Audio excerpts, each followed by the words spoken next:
Dr Hilary's here. First things first, I'm standing in for Ranvir today. There's been a little bit of an update from her. Yeah, she's put out on Instagram she had a ruptured appendix last week, and, you know, she's doing much better now, but it was obviously serious. If an appendix ruptures, it's peritonitis, and that's a major sepsis conditions and potentially life-threatening. So she obviously had the surgery, she's recovering, and we wish her speedy recovery.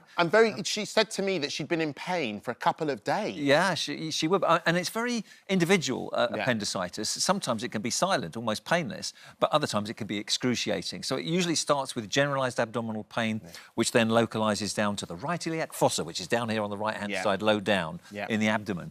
But and it comes on quite quickly. It can. She did this show on Wednesday. Yeah. And then Thursday, boom, gone into Thursday night, boom, yeah, absolutely. So if the appendix ruptures, clearly that's a major emergency. So it's unusual. I mean, it used to be very common. 1 in 6 people used to get appendicitis in their lifetimes. Now it's much less common, for reasons we don't fully understand. But we usually see it in children, not adults. Will she make a full recovery? She'll make a full recovery. She'll be back here, back where you are, very shortly. OK, well, good luck, Ranvir. Get well soon. Absolutely. Now, weight loss jabs are front page news again this morning. New research claiming that they can also reduce our risk of cancer.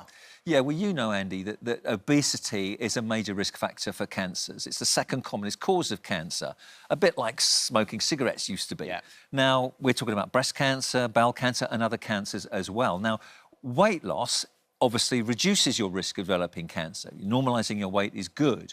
But whichever way you do it, whichever way you lose the weight, whether it's diet and exercise alone, whether it's using weight loss jabs, whether it's bariatric surgery, gastric bypasses, the weight loss will reduce your risk.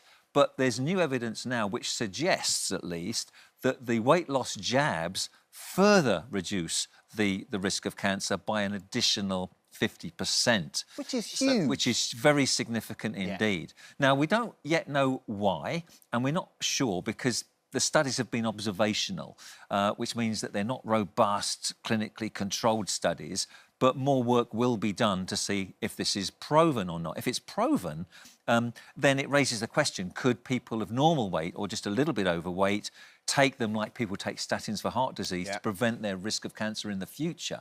Now, clearly there are side effects to weight loss jabs, and clearly they're not for everybody.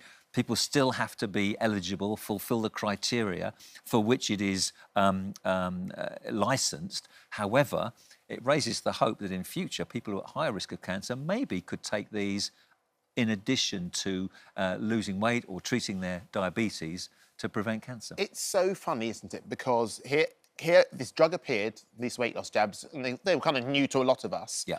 And now we're saying, actually, they could be really beneficial to some people. Yes. And again, there are also reports saying that they might help your mental health as well. Yes, and we need to find out, you know, what the mechanism is. But what they seem to be discovering is that those people with even schizophrenia, spectrum disorders, major depression, bipolar, when they're overweight and placed on these weight loss jabs, that their mental state improves more than if they were diabetic and were taking insulin or other anti-diabetic pills. So there may be an element of, yes, it can lift mood as well. We don't know. But as I say, there's always caveats. There are always side effects. They don't suit everybody.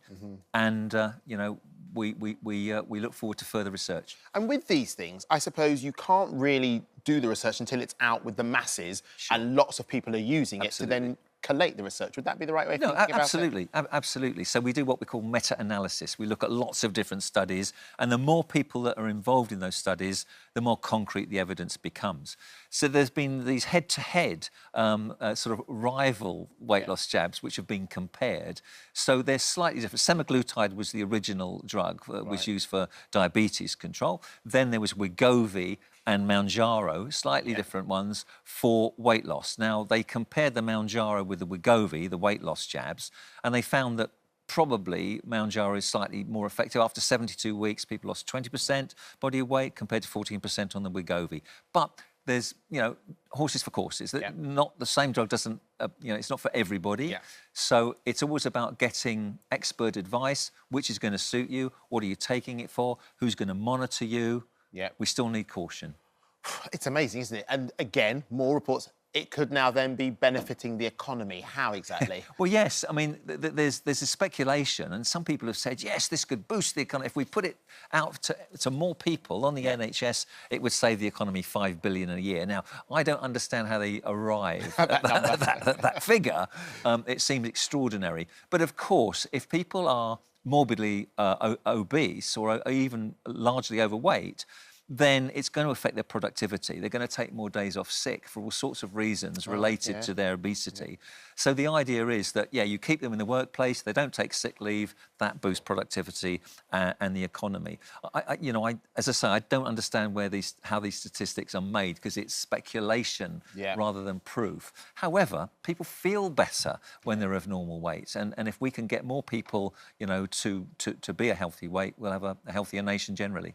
And what about kids? Because obviously childhood obesity is rife. Yeah. There's a study that says that at the age of 6, is it, that you can then determine whether you think the child might be obese later in life? Yeah, this is really interesting. So the researchers in the Netherlands are saying that a child at 6 who's overweight doubles their risk of becoming overweight and obese by the age of 18. They say this is the most important, crucial time. The first 5 years of a child's life will determine their future health and happiness. So keeping an eye on their weight by encouraging them to be physically active, eating healthily, not snacking too much, simple things. If they're healthy, normal weight at 6, better chances in the future of being normal weight. Looking for more health and wellness content? Well, there's plenty more really useful information right here on our channel. How about you check out this one?